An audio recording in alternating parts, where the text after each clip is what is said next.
आप देख रहे हैं भारत न्यूज यूपी।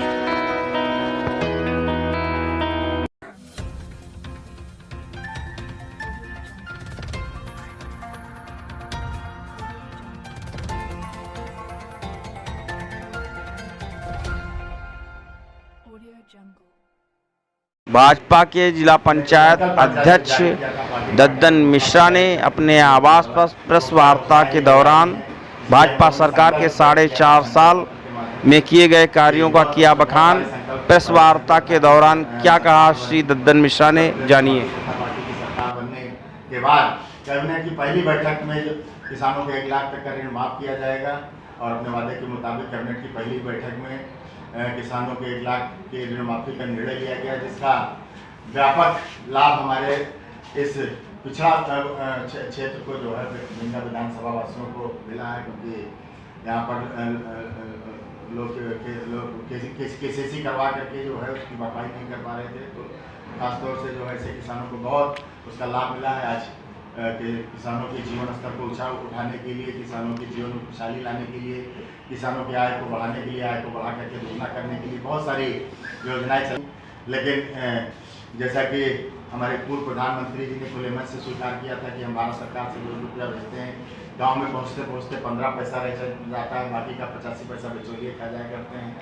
आज जब हमारी डबल इंजन की सरकार है, तो चाहे भारत सरकार की योजना हो, चाहे प्रदेश सरकार की योजना हो, अगर ये रुपया लाभार्थी के लिए भेजा जाता तो 100 पैसा सीधे लाभार्थी के खाते में पहुंच रहा है। उसका लाभ हमारे लाभार्थियों किसानों को मिल भी रहा है, चाहे किसान सम्मान निधि की योजना हो, चाहे कोविड महामारी के दौरान जब जनधन योजना हमारे प्रधानमंत्री जी ने शुरू की थी, तो हमारे प्रधानमंत्री जी ने परिकल्पना की थी कि कम से कम प्रत्येक देशवासी का बैंक में खाता होना चाहिए। और हमारे प्रधानमंत्री जी से दिनेश पाठक की रिपोर्ट। उस पर भी बहुत सारे लोगों ने टीका टिप्पणी करने का काम किया था कि प्रधानमंत्री जी ने खाता तो खुलवा दिया, लेकिन उसमें दिया गया।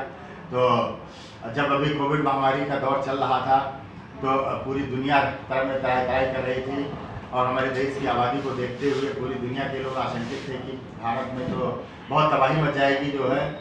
लेकिन हमारे प्रधानमंत्री जी, हमारे मुख्यमंत्री जी की दूरदर्शिता और दृढ़ इच्छा शक्ति के बदौलत उन्होंने जो है समय से रहते लॉकडाउन किया और जो है कोई गरीब भूखा न सोने पावे, इसके लिए हमारी सरकार ने पूरा खजाना खोल दिया। राशन आज तक दिया जा रहा है और उसी जनधन खाते में जो रोज कमा कर खाने वाले हमारे दिहाड़ी मजदूर थे, मजदूरी पेशा लोग थे, जो है रोजमर्रा के जो भी छोटे मोटे काम करने वाले लोग थे, उनको उसी जनधन के खाते में जो है नगद धनराशि भी भेजने का काम हमारे राज्य की सरकार के द्वारा किया गया, राहत पहुँचाने का काम किया गया। भी आता था तो कहीं ना कहीं यहाँ के विकास को लेकर के और ख़ास तौर से बाढ़ग्रस्त क्षेत्रों में भी इसका नाम जो है पहले दूसरे पावदान पर रहता था। आज जल शक्ति मंत्रालय द्वारा प्रदेश सरकार के प्रयासों से भी काफ़ी हद तक इस पे कंट्रोल करा गया है। और अगर हम प्रदेश सरकार की, केंद्र की सरकार की योजनाओं की बात करें, मिशन शक्ति के तहत 8,84,231 महिलाओं एवं बालिकाओं को जागरूक करने का काम भी इस जनपद में बहुत तेजी से चल रहा है। जैसा कि हमारे जनपद में से पेयजल के अंतर्गत जो मैंने आपसे कहा कि जल शक्ति मंत्रालय द्वारा बहुत प्रयास किए गए हैं, तो जल निगम द्वारा 50 परियोजनाओं को पूर्ण कराते हुए 1985.99 लाख की धनराशि व्यय भी यहाँ पे की गई है। में 4 वर्ष पूर्ण हो गए हैं और जो 2017 के चुनाव से पहले हमारी पार्टी ने संकल्प पत्र जारी किया था, हमारी सरकार अपने गठन के पहले दिन से ही उस पर एक एक करके अमल करने का काम कर रही है। चाहे किसानों की ऋण माफी का मामला हो, चाहे भयमुक्त समाज के निर्माण का मामला रहा हो। आज पूरे प्रदेश में जो है कि माफिया या तो जेल के अंदर हैं या तो प्रदेश से बाहर हैं। एक भयमुक्त समाज के वातावरण बनाने का काम हमारी प्रदेश की सरकार के द्वारा किया गया है। 1 लाख तक का ऋण माफ करके किसानों के जीवन में राहत पहुंचाने का काम हमारी प्रदेश की सरकार के द्वारा किया गया है। महिला सुरक्षा के क्षेत्र में बहुत अच्छा काम हमारी सरकार के द्वारा किया गया है। मिशन शक्ति के माध्यम से महिलाओं के सशक्तिकरण का काम हमारी प्रदेश की सरकार के द्वारा किया जा रहा है। तो इस तरह से किसानों, नौजवानों, मजदूरों सबकी बेहतरी के लिए जो है हमारी सरकार की उपलब्धियों भरा कार्यकाल रहा है।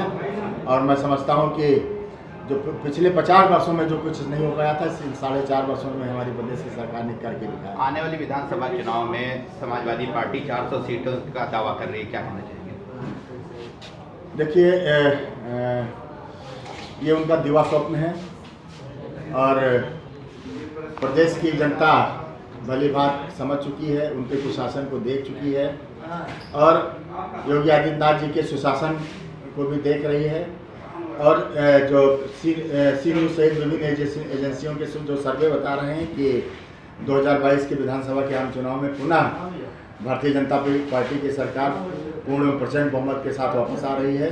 तो निश्चित रूप से जो पिछली बार हम लोगों ने बहुमत प्राप्त किया था, उस आंकड़े को भी हम लोग इस बार 2022 में प्राप्त हैं, ये हमारा भरोसा है। सांसद जी, देखिए, बाकी सब पार्टियां जो है जात बात कर रही हैं, जात पर आधारित पार्टियां हैं। बसपा ने पहले जो है उसको ब्राह्मण सम्मेलन नाम दिया था, जब उसमें ब्राह्मणों ने सहभागिता नहीं की, ब्राह्मण वहाँ जा नहीं रहे थे, तो उसको प्रबुद्ध सम्मेलन नाम दिया गया है।